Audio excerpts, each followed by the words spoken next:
Welcome back to my channel. आज की इस वीडियो में हम जानेंगे कि हम गूगल को किस तरीके से प्रोफेशनली इस्तेमाल कर सकते हैं।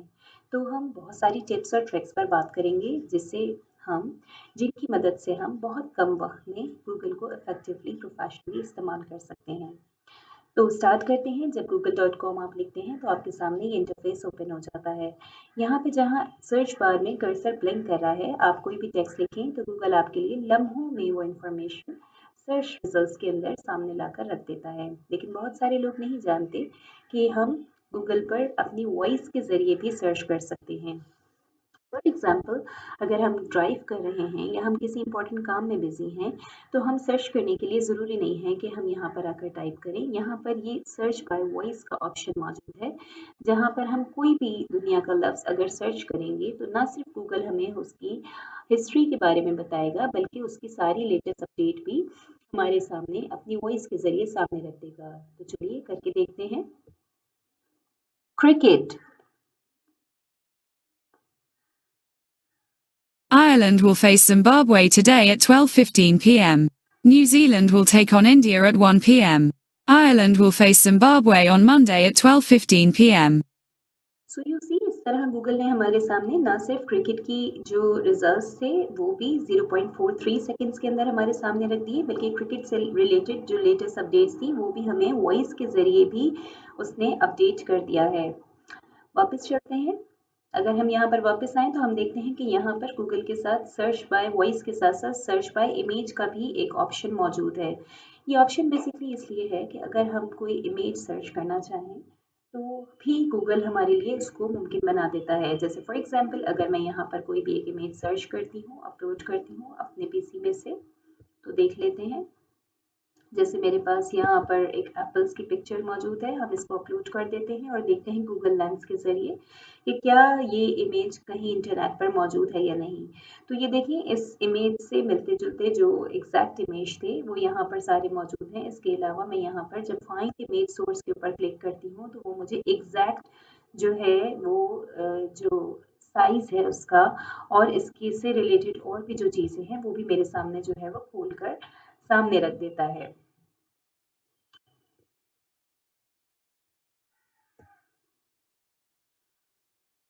इसके अलावा गूगल में एक और अच्छा ऑप्शन ये भी है कि अगर आपके घर में छोटे बच्चे हैं जिनको आप चाहते हैं कि जो कुछ ख़ास किस्म का जो कंटेंट है वो ना देख सकें, और जो उसके लिए आप सेव सर्च भी जो है ऑन कर सकते हैं। उसके लिए आपको यहाँ पर सेटिंग में जाना होगा, सर्च सेटिंग में जाना होगा। सर्च सेटिंग में जाने के बाद आप यहाँ पर सेव सर्च में जब आप इसके ऊपर टिक कर देंगे, तो किसी भी किस्म का एक्सप्लिसिट कंटेंट जो है वो आपके बच्चे नहीं देख पाएँगे।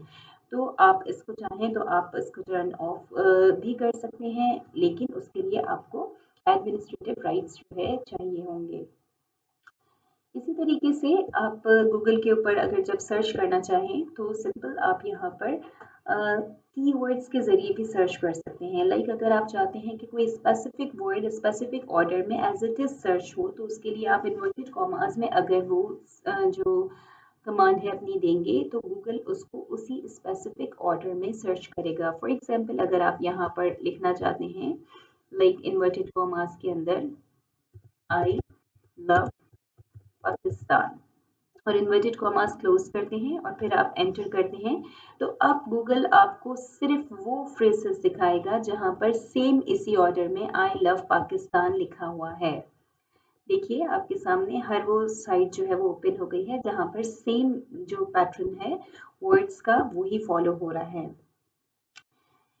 तो ये कमांड हम उस वक्त यूज़ करते हैं जब हम चाहते हैं कि गूगल जो है वो सेम ऑर्डर के ऊपर सर्च करे, वरना अगर आप इन्वर्टेड कॉमास नहीं लगाएंगे तो दोनों में चीज़ों में फ़र्क ये आएगा कि गूगल लव को भी अलग से सेपरेटली सर्च करेगा, पाकिस्तान को अलग से करेगा। यानी वो ज़रूरी नहीं है कि हर वो सर्च आपके सामने रिजल्ट्स रख दे जिसके अंदर ये तीनों लफ्ज़ मौजूद हों और सेम ऑर्डर के अंदर मौजूद हों। इसी के साथ-साथ हम ये देख सकते हैं कि गूगल के अंदर हमारे पास बहुत सारे ऐसे सर्च ऑपरेटर्स भी मौजूद हैं, जिनकी मदद से हम जो है अपनी सर्च को बेहतर कर सकते हैं। जैसे फॉर एग्ज़ाम्पल, अगर मैं ये देखना चाहती हूँ कि किस तरीके से सर्च ऑपरेटर का इस्तेमाल होगा, तो उसमें एक बेहतरीन सर्च ऑपरेटर है वो है और। उसको कैसे इस्तेमाल करेंगे, लाइक अगर मैं यहाँ सर्च करना चाहती हूँ एप्पल और एंड्रॉयड। ठीक। अब मैंने यहाँ पर सर्च ऑपरेटर यूज़ किया है एप्पल और एंड्रॉयड। इसमें और जो है वो एक ऑपरेटर है जो कि जिसका यहाँ पर ये काम है कि वो सिर्फ वो रिजल्ट्स दिखाएगा जो कि रिलेटेड होंगे एप्पल से या फिर रिलेटेड होंगे एंड्रॉयड से और या फिर वो दोनों से रिलेटेड होंगे। ठीक। तो इस तरीके से हम यहाँ पर और का इस्तेमाल कर सकते हैं। और के साथ साथ हम यहाँ पर एंड का भी इस्तेमाल कर सकते हैं। एंड ऑपरेटर का काम ये है कि यहाँ पर वो तमाम वो रिजल्ट्स दिखाएगा जो कि एप्पल और एंड्रॉयड दोनों से रिलेटेड हैं। ठीक।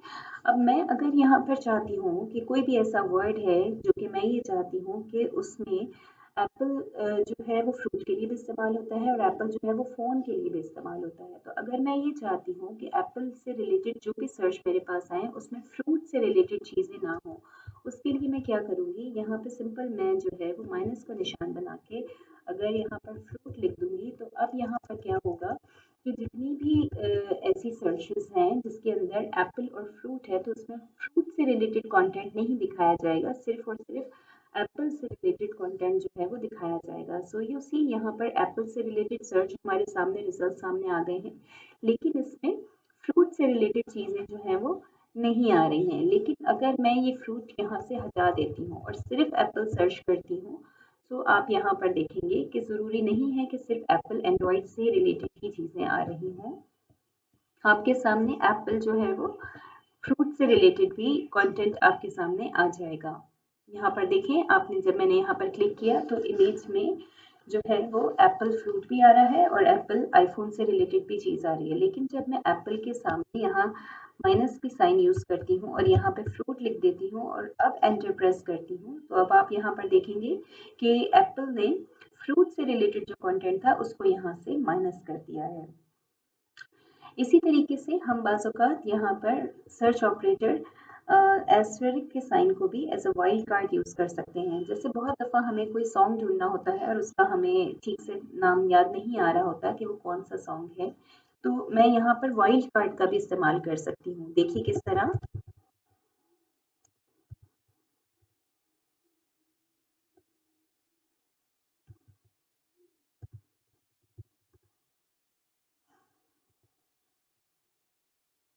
देखिए, मैंने जब यहाँ पर एस्टेरिक का साइन यूज़ किया, nothings gonna change my love for you एक सॉन्ग है, जिसके लिए मैंने एस्टेरिक का जब साइन यूज़ किया, तो गूगल ने क्या किया, एस्टेरिक को जो है वो कन्वर्ट कर दिया और उसने मेरे लिए पूरे सॉन्ग को जो है वो सर्च करके सामने रख दिया है। इसी तरीके से एक और अच्छी टिप और टेक्निक ये है कि अगर मैं किसी वर्ड को डिफ़ाइन करना चाहती हूँ, उसकी पूरी जो मीनिंग है उसको समझना चाहती हूँ, तो मैं क्या करूँगी, मैं यहाँ पर डिफ़ाइन का वर्ड लिखूँगी और डिफ़ाइन का वर्ड लिखने के बाद सेमीकोलन लिखूँगी। सेमीकोलन लिखने के बाद मैंने फॉर एग्ज़ाम्पल यहाँ पर लिख दिया हुँ।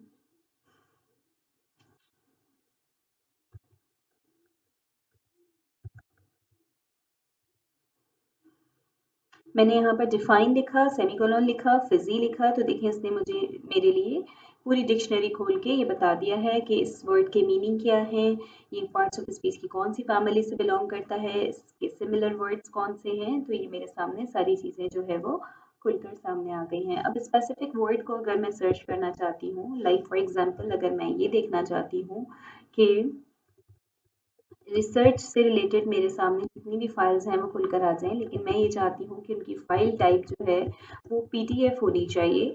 तो इस तरीके से मैं जब करके सर्च करूँगी, तो अब मेरे पास जितने भी पीडीएफ फ़ॉर्मेट के अंदर चीज़ें हैं, वो मेरे सामने खुलकर आ जाएँगी। यहाँ पर देखिए रिसर्च से रिलेटेड जो पीडीएफ डॉक्यूमेंट है, वो मेरे सामने जो है वो खुल गया है। ना सिर्फ ये बल्कि मेरे सामने यहाँ पर सर्च बॉक्स में जितनी भी फाइल्स मौजूद हैं, आप देख सकते हैं कि वो सब की सब पीडीएफ फॉर्मेट के अंदर जो है वो मौजूद हैं जिनको हम डाउनलोड कर सकते हैं। ठीक। इसी तरीके से अगर मैं किसी स्पेसिफिक साइट के अंदर सर्च करना चाहती हूँ, जैसे मैं ये चाहती हूँ कि कोई स्पेसिफिक साइट है, वही उसी के अंदर रिसर्च से रिलेटेड जितनी भी चीज़ें हैं वो मेरे सामने खुलकर सामने आ जाएँ, तो वो किस तरीके से होगा, मैं यहाँ पर साइट लिखूँगी, SITE साइट, उसके बाद सेमीकोलन दूँगी, उसके बाद जो भी मेरी साइट है, जैसे फॉर एग्ज़ाम्पल JustOver.org, इसको मैं इस तरीके से लिख के जब मैं एंटर करूँगी, तो अब इस वाली साइट पर रिसर्च से रिलेटेड जितनी भी चीज़ें हैं, वो मेरे सामने आ जाएँगी। गूगल क्या करेगा ऑटोमैटिकली तमाम जितनी अदर वेबसाइट्स हैं उनके रिजल्ट्स को एक्सक्लूड कर देगा और justore.org के ऊपर रिसर्च से रिलेटेड जितना भी स्टफ है वो मेरे सामने खोल कर सामने रख देगा। अब फॉर एग्जांपल मैं ये चाहती हूँ कि मैं ये देखूँ कि justore.org से मिलती जुलती और कौन कौन सी साइट्स हैं। तो अब मैं क्या करूँगी, मैं यहाँ पर साइट के बजाय जो है वो रिलेटेड लिख दूंगी, RELATED, रिलेटेड। रिलेटेड का मतलब बेसिकली ये है कि justore.org से रिलेटेड जितनी भी साइट्स हैं वो मेरे सामने जो है वो खोल कर सामने रख दें।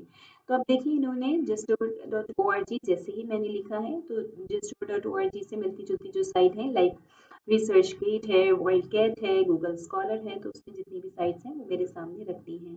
अब फॉर एग्जांपल मैं ये देखना चाहती हूँ कि कौन सी ऐसी साइट्स हैं जिनके अंदर एप्पल को एज अ टाइटल यूज किया गया है।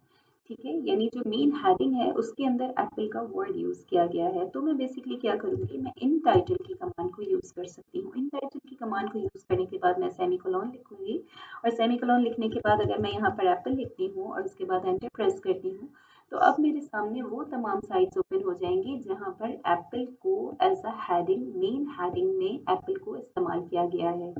ठीक है, इसी तरीके से अगर मैं कोई एग्जैक्ट वर्ड, पूरा एक सेंटेंस यूज करना चाहती हूँ कि ये पूरा सेंटेंस जो है वो हेडिंग में कहाँ इस्तेमाल हुआ है, तो बेसिकली उसके लिए मैं ऑल इन टाइटल की कमांड यूज कर सकती हूँ। All in title semicolon Apple phone. ठीक है, मैंने all in title semicolon Apple phone की कमांड का इस्तेमाल किया है, एंटर प्रेस कर देती हूँ। तो ये देखिए अब मेरे पास जो है ये वो तमाम चीज़ें जो है वो ओपन हो गई हैं जहाँ पर हेडिंग में एप्पल फ़ोन मौजूद है। तो इस तरीके से आप अपनी सर्च को मज़ीद बेहतर बना सकते हैं। अब फॉर एग्ज़ाम्पल अगर मैं ये देखना चाहती हूँ कि आज मेरी सिटी में जो है वो वेदर कैसा है, तो उसके लिए मैं वेदर लिखूँगी, सेमीकोलन लिखूँगी और मैं कराची लिखती हूँ और उसके बाद मैं एंटर करती हूँ। तो ये देखिए कंप्लीट रिजल्ट्स जो हैं वो मेरे शहर के मेरे सामने आ गए हैं इस वक़्त। ना सिर्फ ये कि कराची का वेदर बल्कि मैं किसी भी सिटी का अगर वेदर देखना चाहूँ, जैसे फॉर एग्जांपल अगर मैं कोलालमपुर में देखना चाहूँ कि इस वक्त क्या टेम्परेचर हो रहा है, तो ये देखिए कोलालमपुर के अंदर जो है वो मेरा जो रिजल्ट है वो निकल कर मेरे सामने आ गया है।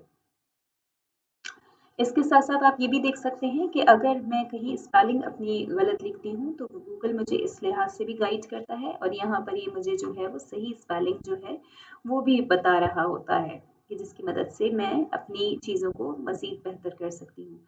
और इसके अलावा गूगल के अंदर हमारे पास न्यूज़ को सर्च करने की भी ऑप्शन है। अगर मैं देखना चाहूँ कि कोलालमपुर से रिलेटेड, वेदर से रिलेटेड न्यूज़ क्या है या उससे रिलेटेड इमेजेस क्या हैं या बुक्स क्या हैं, तो ये तमाम मेरे सामने यहाँ पर चीज़ें जो हैं वो मौजूद हैं।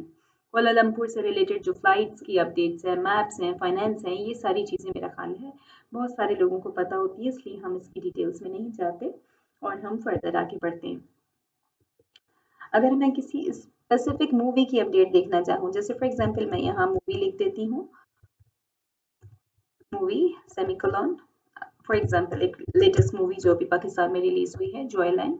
मैंने मूवी लिखा, सेमीकोलन लिखा, जॉयलैंड लिखा, तो देखिए अब हमारे सामने मूवी की पूरी अपडेट्स जो हैं वो निकल कर सामने आ गई हैं। ठीक, इसके अलावा एक और बड़ा अच्छा फंक्शन है गूगल का।